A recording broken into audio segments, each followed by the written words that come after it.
And it looks like we have everybody back. So welcome back, everyone. Thank you for joining the breakout sessions. Hopefully those were valuable to you. We're learning some interesting lessons along the way. Apparently we have a lot of shy pre-sales folks out there so that aren't necessarily interested in networking. And our product folks are going to get a little feedback on it needs to be a little bit more intuitive to get the audio into the breakouts. So I got to test the new releases of WebEx to see if they're easier. So but I appreciate your patience, and hopefully you all had a chance to get to know each other a little bit better. So with that, I am very excited to have the opportunity to share with you a topic that is of incredible importance to me. It's one of my, what I call my passion projects. And tell you just a few stories about how we're using automation and machine learning and AI here at Cisco as it relates to people, and a little bit about what we've learned. And my big ask of each of you is that you take forward some of the lessons that we've learned and apply them in your organizations. And with that, the other thing I want to make sure everybody understands that this is a cautionary tale. I'm going to tell you about things that we almost did in our organization, but we didn't do because we had some really, really outstanding people that helped us understand some of the challenges of using the data that we were about to use. And I would be remiss if I didn't share with you Ty Buspis. Ty is an HR data scientist at Cisco, and we are fortunate to have to be a big enough organization where we have HR data scientists. In a company our size, I'm not allowed to have any sort of gender identifying information or ethnic identifying information down to the individual level. So we have to work with our HR partners to really dig into our data and understand it. But I'm going to give you some more information here towards the end on how you might be able to approach this, even if your company isn't large enough to have HR data scientists. The other thing I'm going to tell you is that I tend to present really quickly. So we'll move through slides pretty fast. And I also get really excited about this topic. So I tend to speed up a little bit. Just to give you a little information about me, I'm Goodwin-Sak. I lead the Global Virtual Engineering Organization here at Cisco Systems. We have accountancies that cover the mid-sized business globally. So they are the customer-facing relationship engineers for our mid-sized commercial and public sector business around the globe. And then we also have specialist SEs, and they answer all kinds of questions and lead opportunities from beginning to end for our specific products anytime that we need to go deeper into a technology set. And so I come to this group from a background of a lot of intellectual curiosity, and which just basically means I ask a lot of questions, and I ask why a lot. And actually, I started my career in computer engineering, and I was sitting in a Calc 3 class my freshman year, multivariable calculus, and I kept asking the professor, why this, why that? And he finally looked at me and he said, look, if you really want to know why, you should switch to mathematics. And so I did, which ended up being a pretty interesting course of direction. But over my career, over the last, well, really I've spent the last 12 years focusing on this. I've been fascinated by people, by technology, and now data, and how we can combine these things together through automation and other unique things to create amazing new experiences. That's what drives me every single day, is how we can unleash the power of our people, how can we enable them and empower them with technology and provide insights through data that maybe we've never done before. And so that's where the journey began for me in this automation quest. And then a few of you know, or most of you probably know, that several years ago, AI and machine learning was all the rage. That was all anyone talked about, and said, you've got to have artificial intelligence, you've got to have machine learning. And so we started to dig into it, my team and I did, like, what is this thing? Nothing is as good as it sounds, when it's made out to be the be-all to end-all. But so we started to dig into it and understand a little bit about how could some of these tools be useful to us in our organization. And so with that, because we're all coming with different levels of understanding, I'm going to define a couple things for you, so at least we all use a common language. You may have a different definition, but we're going to use a common language here today. So I'm going to define machine learning And because we're not in academics and because I'm not in any sort of class right now, I get to use Wikipedia to define machine learning. And I really like this, the concept. It's a field of computer science that gives computer systems, this is the important part, the ability to learn or progressively improve performance on a specific task with data without being explicitly programmed. So essentially, it's a self-learning algorithm based on the data that you feed it. So that is our level set on the definition of machine learning. Now, the part learning from the data is actually where we start to get into trouble, because our data is a reflection of us as humans. And as humans, we have some really brilliant mechanisms in our brains, and we have some not so brilliant mechanisms in our brains. And so the first one I'm going to tell you about is heuristics. And so those of you who don't know, heuristics are the mental shortcuts that we have to make super fast decisions. Without heuristics, the human race wouldn't exist, because we would analyze every potential outcome in a situation and have to make a determination in every single situation how we were going to act. And so essentially, when the bear comes towards you and it looks really hungry, you wouldn't know to run away, or I can't remember if you're not supposed to run away with bears, but you get it. That fight or flight wouldn't exist. Or you know, any other scenario, if you, maybe I shouldn't cross that swift running river, those kinds of things. So heuristics are the mental shortcuts that keep us alive and allow us to thrive as a species. There's another thing that's not so good, and it's cognitive bias. And there are hundreds and hundreds of these, and they're learning new or labeling new cognitive bias every day. But if you think about heuristics being that you can learn things and encode that really, really rapid response into your brain, cognitive bias is when you start to encode systematic error into those algorithms in your brain. All right, so you start to you start doing pattern matching that says, okay, in these scenarios, these are the situations and here are the actions I should take. And then when it's loaded with error, that's the bias. And so I just put a few of them here: fundamental attribution error, confirmation bias. I was just working on something the other day, and I'm like, well, that was confirmation bias. I went looking for the answer that I wanted to see, right? Confirmation bias. So there are a lot of different biases, and we're figuring out new ones every day. And oh, by the way, they're also culturally relevant, right? They're culturally distinct. So given that the data that we have in our environments reflects us as human beings, the data also has flaws, and the data is reflecting our flaws. So with that, I move back to the concept of automation. And so let's talk just a little bit. I'm going to talk about machine learning in this case. Automation and machine learning are two different things. Machine learning is just a tool that we can use on automation, but we defined it earlier as a process that where an algorithm can learn from data. So let's see how that might play out. In this case, I have data that shows dogs on the left and cats on the right, and we feed that data to a learning algorithm. The algorithm creates a predictive model. Okay, I've got enough information. I think I can now predict the difference between a dog and a cat. And that predictive model in this situation would say that this little puppy on the left is actually a cat, and it would do so with 96% confidence. And it's because the data that we fed the learning algorithm was fundamentally flawed. And so this isn't necessarily a problem with the algorithm itself. It's a problem with the data in the algorithm. And so I'm going to bring this a little bit closer to home. We had a really, really great discussion yesterday on what it's just race in the United States and social injustice. And Jason just did a wonderful job of sharing with us his experiences in TIA. And so I actually wanted to put this data here in this presentation specifically today, that what you find is that Black Americans in the United States are arrested at a rate 5 times higher than white Americans in the United States. And in 200, that was in 800 jurisdictions. And in 250 jurisdictions, Black Americans were 10 times more likely to be arrested than their white counterparts.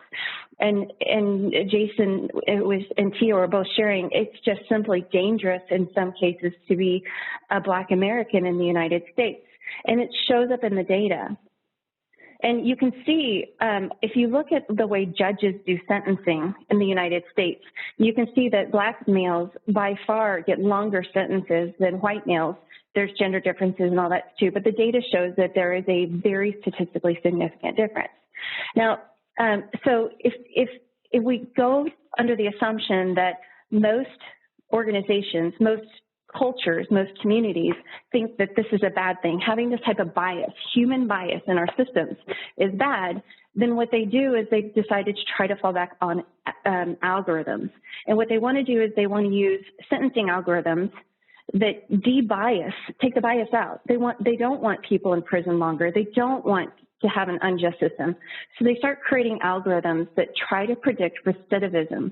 What is the probability that someone will be a repeat offender, and how do we standardize sentences across individuals? And so this is where we come to a story of such a case. And what we have here are two individuals, Vernon on the left and Brescia on the right. So Vernon, they committed crimes of very similar proportion. Vernon actually stole about $86 worth of equipment from Home Depot. He was shoplifting and was caught. Brescia and her friend were running down the street. They were trying to catch a bus, and they missed it, and they're chasing it, and they picked up a scooter. I think Brescia had picked up the scooter, and her friend picked up the bicycle, and they tried to go faster. They picked it up out of someone's yard, and they realized, obviously, they were too slow. They were too small. Like, they're grown people, and they had these little scooters. So they dropped them back on the ground and kept running. And those scooters and bicycle were worth about $80. So Vernon had committed a crime of $86, and Brescia was arrested. One of the neighbors called the police, and Brescia was arrested for a similar crime. So what we want to do is look at the sentencing algorithms and say, okay, what is the difference between how the sentencing algorithm is going to suggest that Vernon be sentenced versus Brescia? Now, if you can see on the screen right now, Vernon is considered low risk from the algorithm at a 3 out of 10, and Brescia is considered high risk from the algorithm. And so you have to ask yourself why. Well, let me show you the priors. So the priors, Vernon was previously had committed 2 armed robberies and 1 attempted armed robbery. Brescia had 4 juvenile misdemeanors. And if you look at, so the algorithm is saying Vernon, who committed armed robbery previously and had just shoplifted, was at low risk to reoffend. And Brescia, who had some juvenile offenses, was at high risk to reoffend. And you have to ask again, why? And what is not legal in these algorithms is to ask race. That is not legal. But they can ask other information that can allow individuals to draw conclusions about race, or they use peripheral information as proxies. And I'm going to show you a resource that you can use here shortly to kind of get more detail on this. But I've highlighted a couple of the things on this very specific questionnaire that the sentencing algorithm is based on. One of them is based on the screener's observation. Is this person a suspected or admitted gang member? Now, this is not a fact. This is the observation of a screener, right? This is not an objective question. This is an objective question, but again, it's a proxy for the bad information. So how many of your friends or acquaintances have ever been arrested? And so we had this great conversation yesterday where Tia said she was afraid, can I buy a house in an affluent neighborhood? Will I be safe? So, and no one's responsible for their upbringing or where that they were born. And so the fact that you might be friends with folks that have been arrested doesn't have any influence on whether or not you are likely to reoffend. I'm going to give you one more. In your neighborhood, have some of your friends or families been victims of crimes? And again, this is a situation of circumstance. And whether you have the opportunity or the privilege to be brought up in a wealthy neighborhood or in a poorer neighborhood, right? And so these are really interesting and quite frightening proxy questions that influence the sentencing for both Brescia and Vernon.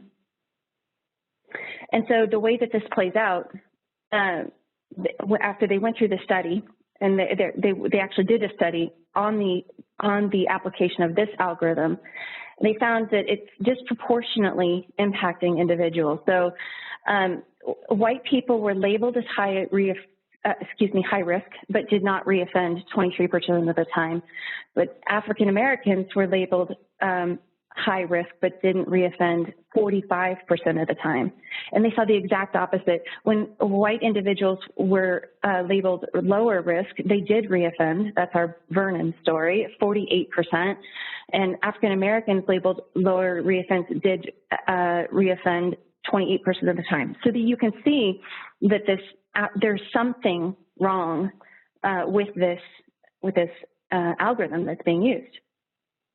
And okay, so this book was brought to my attention over the past weekend. I think I got my copy on Monday. I'll hold up my copy for you. I did read it. I felt so sorry. I got to read a book. I got to get it read before my presentation on Thursday. Kathy O'Neill does a much better job of explaining this problem and so many more problems with leveraging data and algorithms in our environment. I highly recommend that you read it. You can get it on audiobook if you wish. And we're going to see that book here again.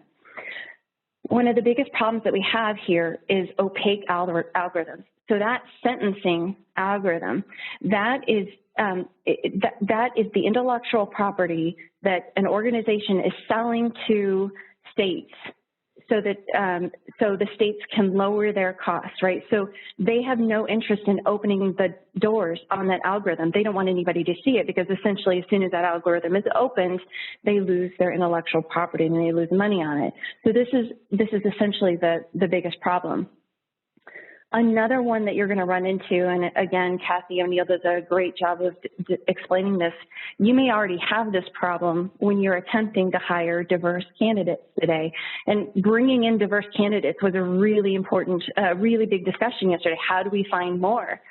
And one of the mechanisms that could be preventing you is simply zip codes, because a lot of these organizations that will pre-screen applications for you may eliminate candidates whose zip codes are too far from the office.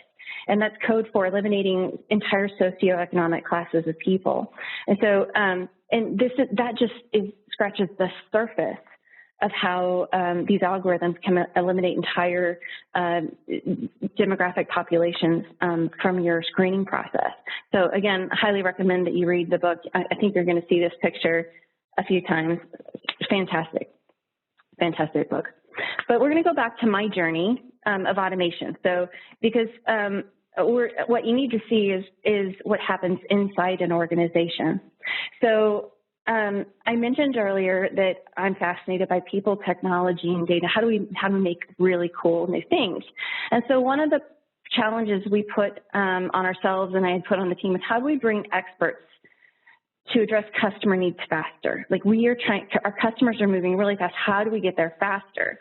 And so we decided that we were going to use this as a mechanism for automation, or an area that we can explore. And as I mentioned earlier, I have a set of pooled resources, or individuals, pooled engineers within my organization with all kinds of different expertise. And so we have an opportunity to try some new things.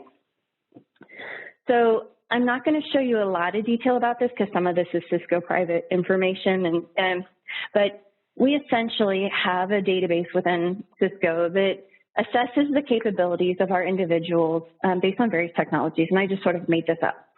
And this is the way we used to do it. And so what would happen is we ask people to go in twice a year and assess yourself on all the various Cisco products that we have, so that we would know, what are our capabilities against the product portfolio that we're driving and that kind of thing. So you can see that, like, for collaboration, we might have 3 categories or sub-business entities, and it could be none, foundational, advanced, or in-depth.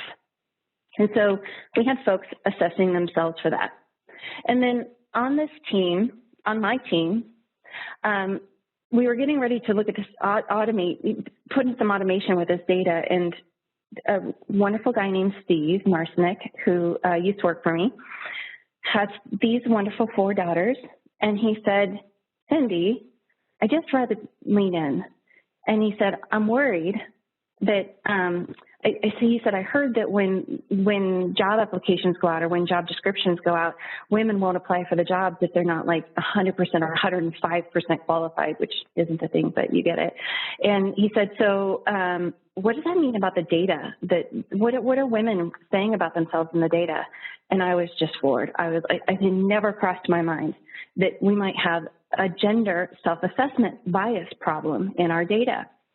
And so the first thing we did is we went to research, and the research says that there are differences in gender self-perception, and especially in masculine fields. Well, guess what computers are considered? It's considered a masculine field. And there are massive gender differences in the self-perception. But then, you know, the next question I asked, this is my previous role, we had a global organization, people all over the world, and I was learning about cultural differences. And one of the things that I was concerned about is that in our many of our Japanese SEs will not rate themselves higher than they think their managers have rated themselves, and it's a sign of respect. So that can introduce maybe not a self-assessment bias, but it does introduce bias into the data. And so what we found was there's this really interesting article on cross-cultural differences in driver self-assessment, and for some reason, driving is also a masculine task. And we found, yes, indeed, actually, there are specific countries and cultures that we need to be concerned about for self-assessment. So we got our partner in HR to help us look at the data. And here's what we found. So you saw non-foundational, advanced, and in-depth were the options that people could choose from. Men are 1.7 times more likely to give themselves an in-depth rating than women. They are 1.3 times more likely to give themselves an advanced rating, and a combination of technologies, both advanced and in-depth, they were 1.4 times more likely to give themselves those ratings. And I'll show you a little bit of the statistics here behind it, because you're going to need to understand a little bit of this, or at least you can ask the right questions. So we use Poisson multiple regression, and so essentially what we're looking for is things like two times more people would be awake right now if this talk wasn't after lunch or after a networking session. 3 times more people would be awake if, so you give various scenarios and then you predict the outcome. In this case, men give themselves 1.7 times more in-depth ratings than women. And I will follow up and give you all the R code or portions of the R code that we used. There's a couple things that you need to know that we did control for. So we did control for grade. We did control for tenure and country, a lot to make sure that it wasn't just that we have a more senior male population, and so therefore that influence. We controlled for all these different things when we presented that data that I just showed you. Country, by the way, is the second biggest indicator of self-assessment bias. So you have gender and then country. There are a couple things that we couldn't control for. We don't have enough density of information to control for a specific ethnicity. It's because we only measure that, culturally the globe measures it in the United States. It's not something that we measure outside the United States, but we're trying to get a better handle on that so we can look through different lenses there. So, but what's really interesting is a couple things that my HR partner told me. He says, Cindy, I was looking at this data and something was just wrong. He said, I was digging through it and something was not adding up. And he said, what I found was that women, we know women tend to rate themselves lower than men. They're not likely to use in-depth ratings, but the one that he found that was so interesting is that women rated themselves on far fewer technologies than men. So you can see the blue, they'll rate themselves on up to, roughly 3 technologies, but the men were going out to 10 different technologies that they were rating themselves on. So that was an interesting thing that we weren't even looking for, but he found out, he discovered. And I'll share one more with you. As we talk about retention in the organization, women move to sales roles at a higher rate than men do as a percentage of the population. And so that's something to think about as you're building inclusion strategies or you're thinking about inclusion. My focus whenever I talk to anyone within any organization is on retention. How do you make that person feel comfortable in the role that they're in? Are they chasing another role because they don't feel included? And so just to note that as a percentage of population, statistically, the women were moving more to sales roles than men. Also, again, having a great HR partner who starts to ask questions like that, who's also an intellectually curious person. So I showed you a self-assessment view, and that self-assessment view was done right after we had switched our systems. And prior to that, Cisco actually required its managers to do this assessment. And the managers complained about how much work it was, and they told us, well, the individuals are actually much better at rating themselves. And so we switched it to the self-rating system. So the question, Gina, who's on this call, happened to have a backup version of the old data, and so we shared that with our HR partner, and he said, well, actually, I can't tell you what he said, but because that one gets a little bit more tricky. But what I can tell you is that by and large, our managers at Cisco are far less biased when they assess their people, so much less biased that I want to go back to the old system. Than individuals are assessing themselves. Self-assessment bias is just far worse. And managers are biased because they're humans, right? All over the globe, we all have biases, but they're biased. They do a really good job of pulling back on a lot of that when they rate the technical capabilities of their people. So one of the next questions we asked ourselves was, well, maybe we need to get our managers more involved in assessment. And so we decided that we needed to fix the data. And so the self-assessment was none, foundational, advanced, and in-depth. Now, these aren't really kind of meaningless words, but they also have connotations in the brain. In-depth, am I in-depth? Am I advanced? It's something that kind of requires you to draw a conclusion about how good you are, and that's where ego gets involved and all that. And we changed the concepts to 4 stages, and so they're not labeled by how, greatness, expert, or anything like that. But they're factual statements. I can qualify, discover, and set the agenda with an elevator pitch. I have knowledge of the sales process and understand the resources available to me.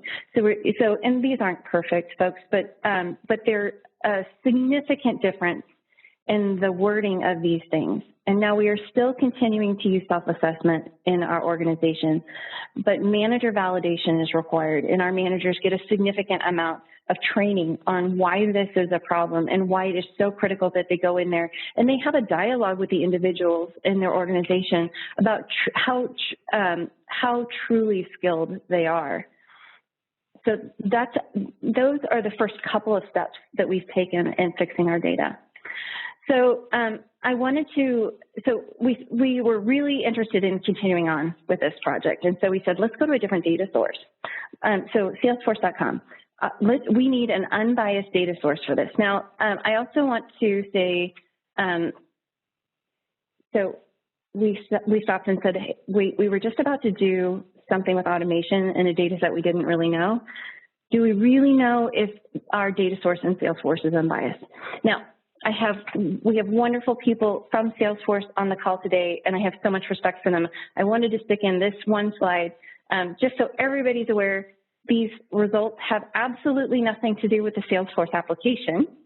They're a result of self-assessment bias that showed up in our Salesforce data. Okay, so awesome application, awesome coworkers, awesome leaders. This is not their fault. So the bottom one is actually the Salesforce application. So if you look at the combination of men versus women, it's self-ratings at the top. Men are 1.4 times more likely to rate themselves on both advanced and in-depth and multiple technologies. They're 1.3 times more likely to assign themselves to an opportunity.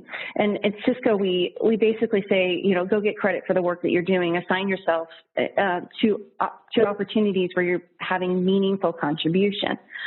Well, that's still a journey that we're going through because what it means to have meaningful contribution is very, very different between individuals. And it could be that one of my male colleagues says, well, I had a conversation with the account manager at the water cooler, therefore I contributed to the opportunity. And I could have a female that says, well, I didn't do a demo, therefore I didn't contribute to the opportunity. Now, neither one of those are right or wrong in this gray area. They're neither correct. They're just simply different. And they're different in a way that shows up in our data that says that we should not be using this data in its current form for automation. We should not be using it as the source of the skill set of our people. And I'm going to keep going. You guys are going to have plenty of time to ask questions. I think I have 20 minutes left and not that many slides, so you're going to have plenty of time to ask questions here at the end. Please feel free to drop questions in the Q&A window. I'm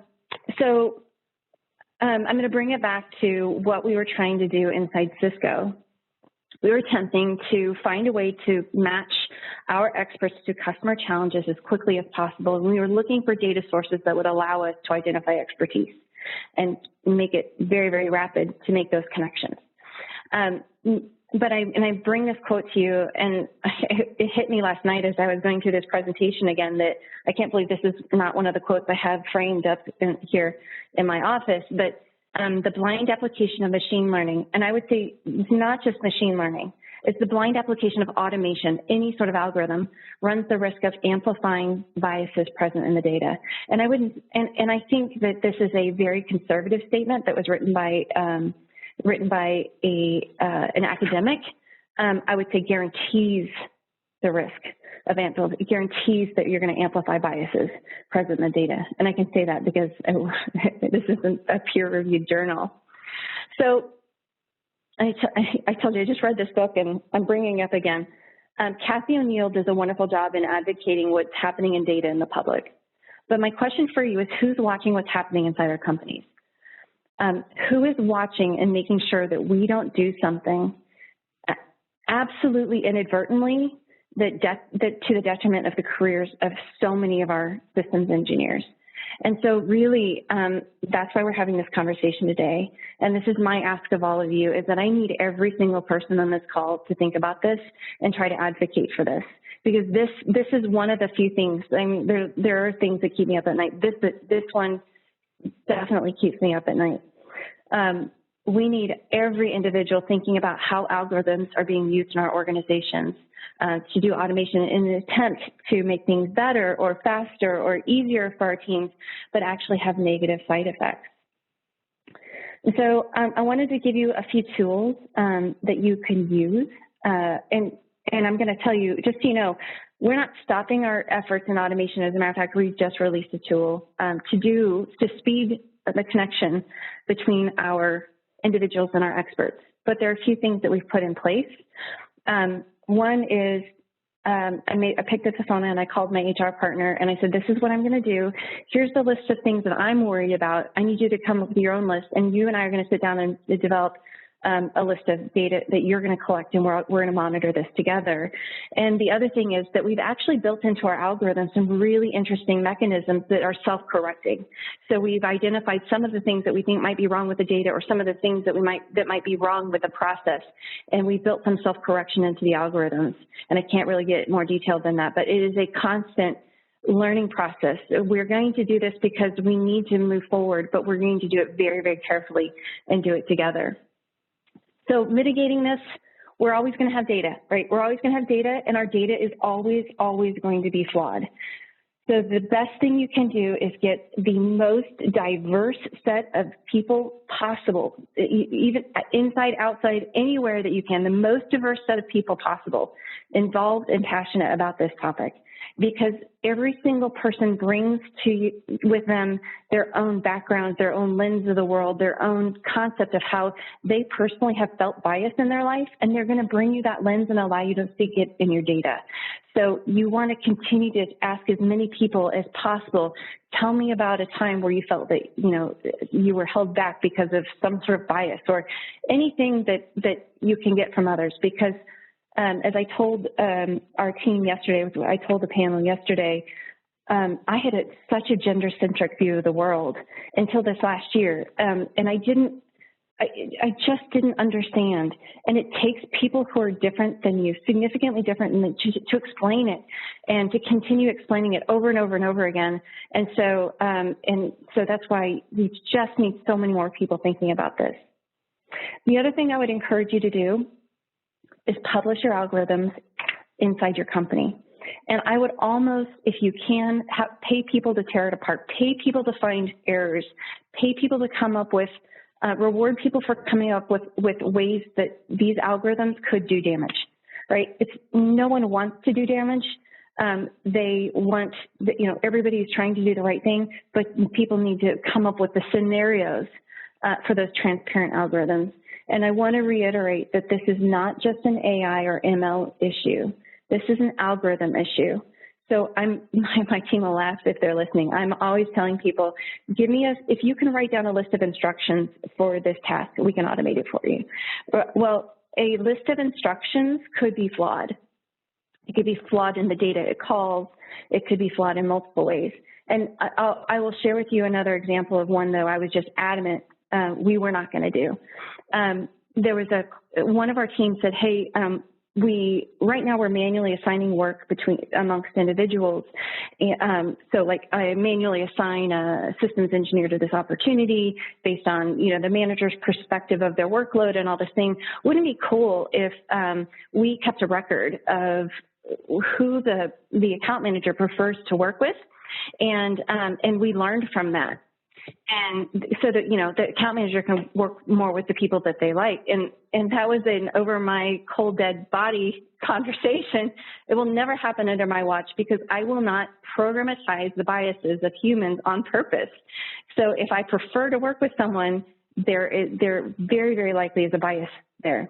And so we have to defend against those types of things. Is that really the behavior that we want to code? Is that really how we want to go about this? So also requires a lot of confidence in that ability to say no.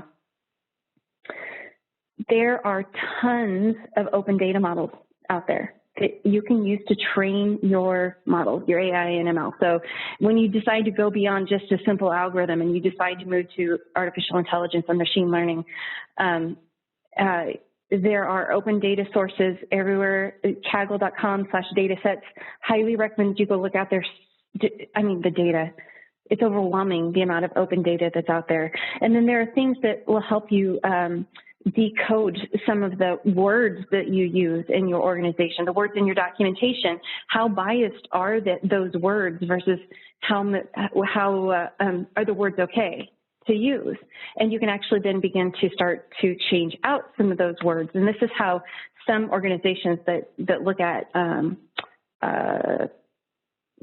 resumes, they try to debias the resumes by swapping out words or anonymizing names and that kind of thing. So this is just another mechanism that you can use to debias your information.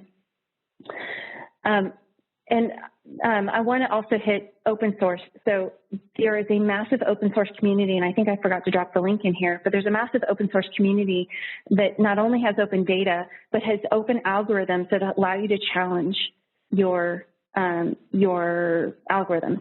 Now, here's the thing I want to caution you on. It terrifies me when I see organizations come out and say that they have built an algorithm that will debias your AI. Well, which bias, and how do you know? And how do you know my data well enough to know that you're actually successful? How are you going to prove it to me? That I find terrifying. Open source, however, as long as you're keeping an eye onto the concept that there's an infinite number of biases out there, you can begin to pull in some of that information and at least look at how how their algorithms run, and look at the way others are challenging their data and their algorithms. And I told you earlier, I asked for this presentation so that I can share with you and recruit all of you to be sponsors.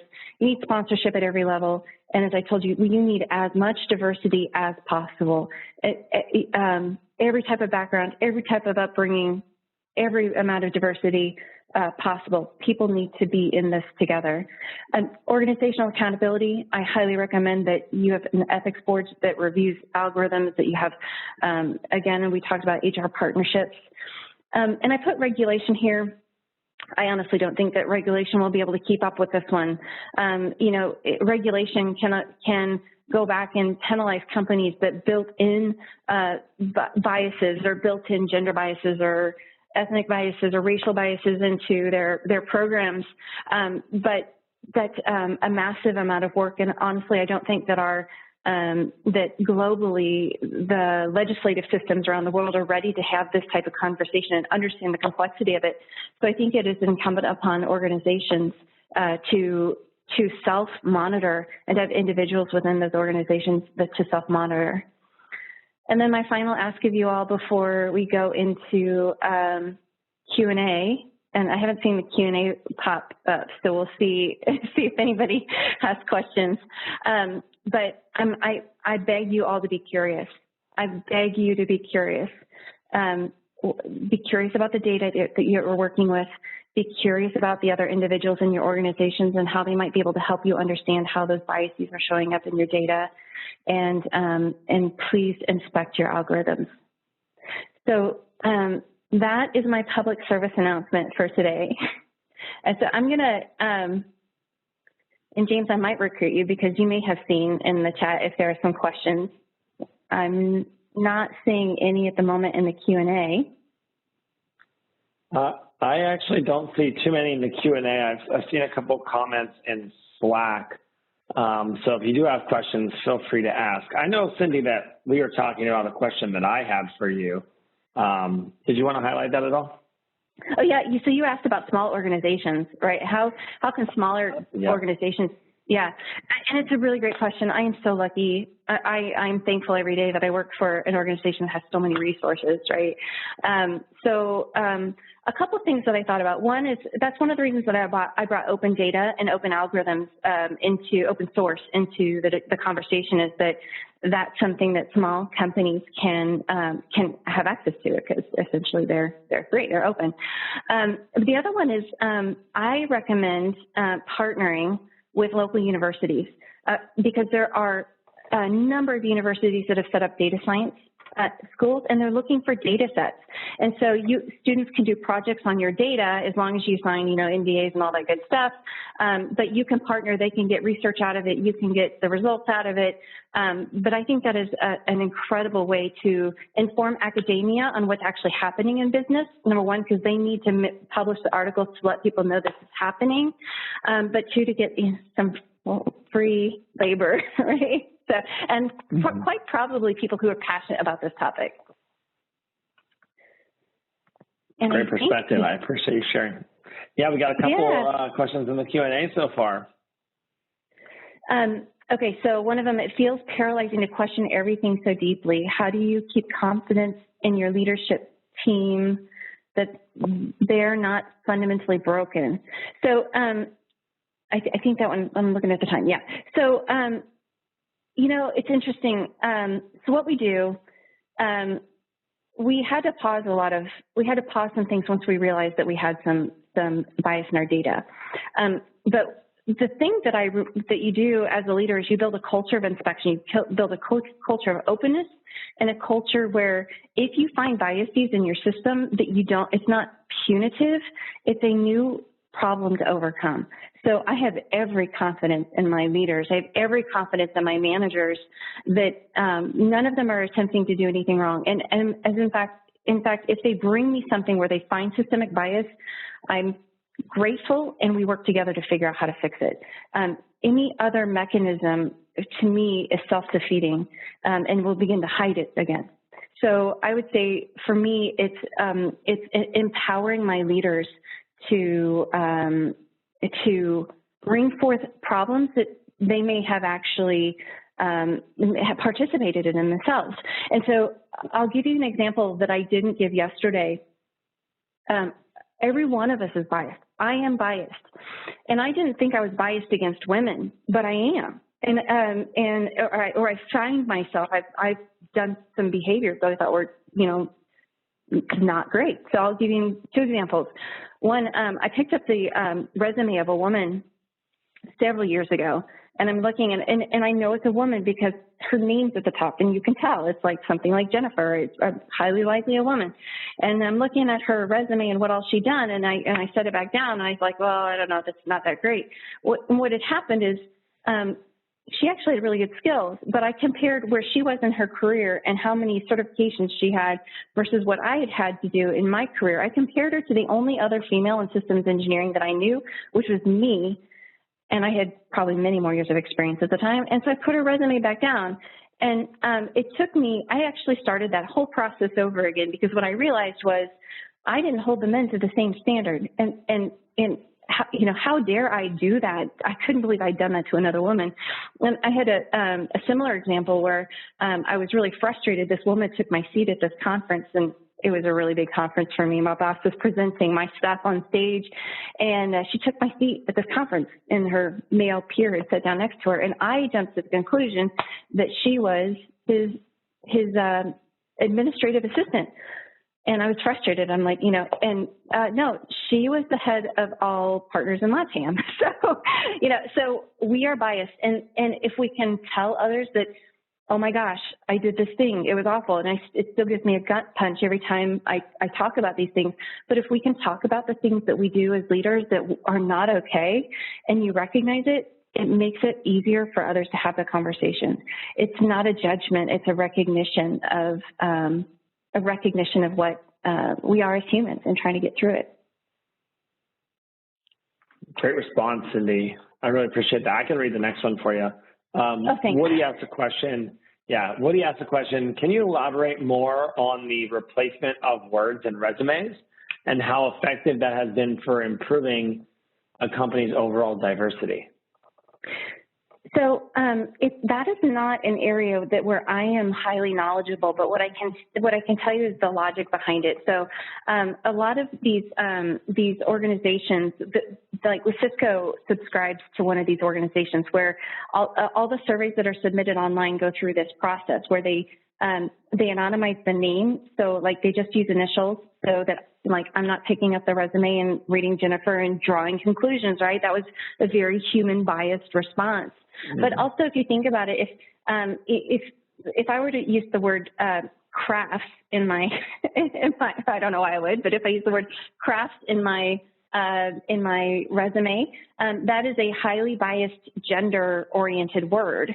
And so there could be some other word that we replace that with that has similar connotation but isn't quite so negatively biased. Another word is an extreme she-ist trimester. Well, there are lots of schools that have trimesters, but if I use the word trimester in a sentence, it's highly female-oriented, right? So we might want to change that term to be something else. And so that's those are the ways that they substitute words. What it doesn't do is, I was just reading this really great article. I was Harvard Business Review, which just landed on my doorstep. There's a really great article about how the studies show that women just simply won't talk about their accomplishments, right, as much as men. It's just confirmed. We can't do anything about that through these automated processes. Those are things where we have to try to help each other and mentor folks on adding more of their true skills into the resumes. So again, I'm not an expert. I'm sure there's a ton of research out there, but that's my understanding of how these things work. That's great, Cindy. Well, I don't think we have any other questions. I've definitely seen some really good feedback floating around. So I want to say thank you for this session. I know personally, it's really eye-opening to hear, and to hear someone of your intellect to be able to articulate how machine learning and AI and biases actually happen. I mean, it's pretty impressive. So. And it's impressive because I think it's something that we all need to be aware of, and we all need to spend a little bit more time on it. So I appreciate you bringing awareness to this. I think my ask will be that you can please post some of those resources inside of the Diversity, Equity, and Inclusion Slack channel. You bet. Thank you.